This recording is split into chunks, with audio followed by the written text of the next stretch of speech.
Après, on retrouve aussi le même mouvement de précision qu'on avait déjà dans la phrase numéro 2. Tu vois, il commence à fantasmer.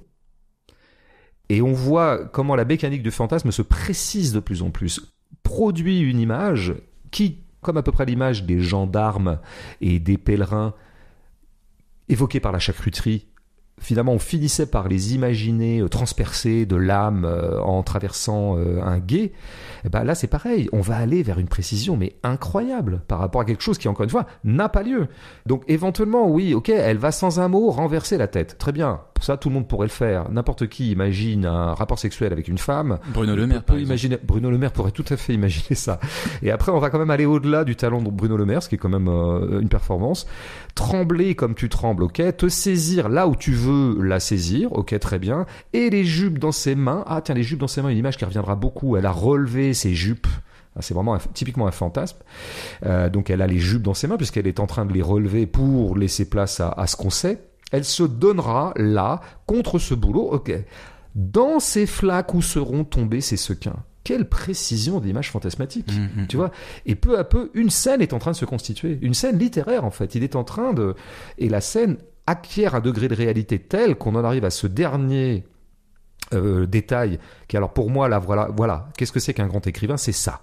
C'est quelqu'un qui est capable de, non pas d'imaginer qu'un type imagine qu'il va coucher avec une fille. Ça, tout le monde peut le faire. Et bon, non pas d'imaginer qu'elle sera à sa merci, qu'elle se donnera. Ça, tout le monde peut le faire. Et il suffit d'ailleurs d'être dans une énergie masturbatoire pour que ce genre d'image nous apparaisse à nous, pauvres gens du tout venant. En revanche, je termine la phrase par « Et plus secoué qu'un arbre dans le vent, ces grands cris renversés feront partir des corbeaux. » Alors ça, c'est de l'écriture, ça. Parce que d'avoir imaginé qu'elle va crier... Bon, mais d'appeler ça des cris renversés, ça c'est déjà une formule très intéressante stylistiquement, c'est elle qui est renversée et ses cris donc le seront, tu vois.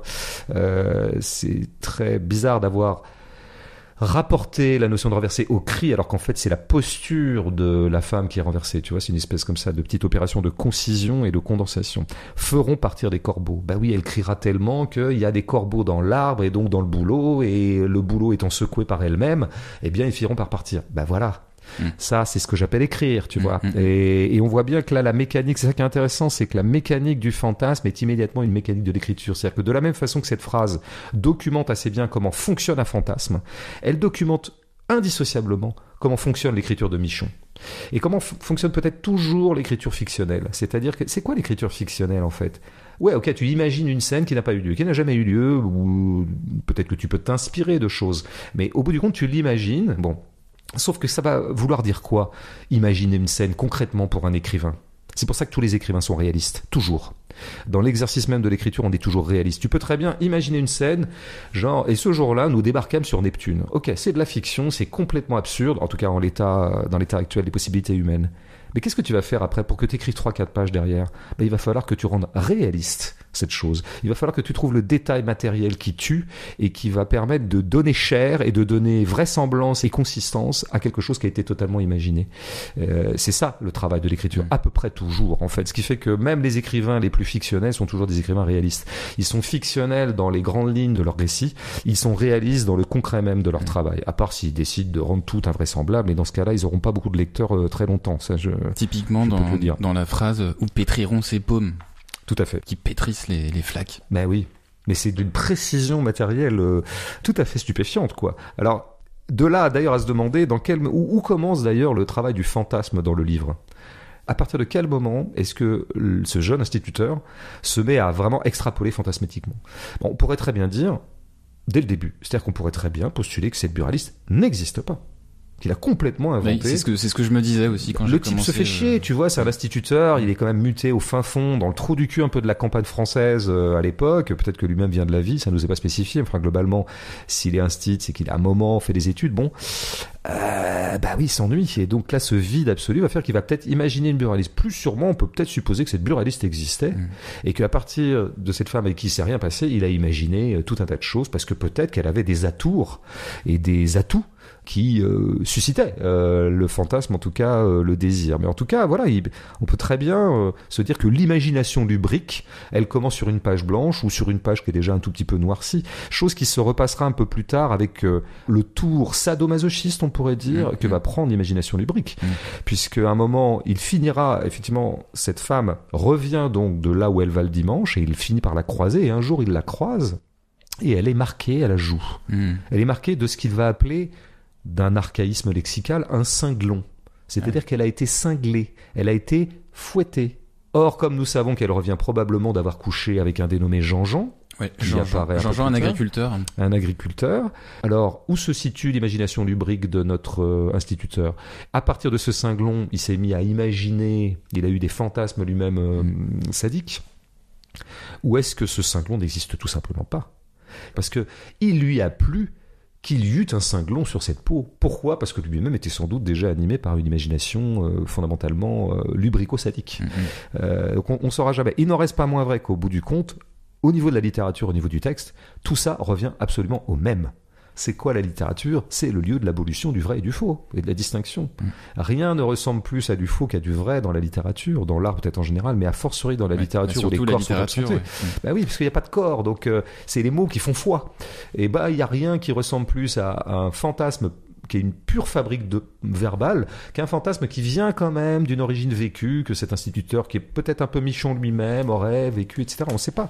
Les deux sont strictement équivalents. En tout cas, il y a vraiment quelque chose de fondamentalement, consubstantiel entre le travail du fantasme et le travail de l'écriture chez Michon. Je voulais juste lire un dernier truc. Je ne pensais pas le faire, mais je vais le faire quand même.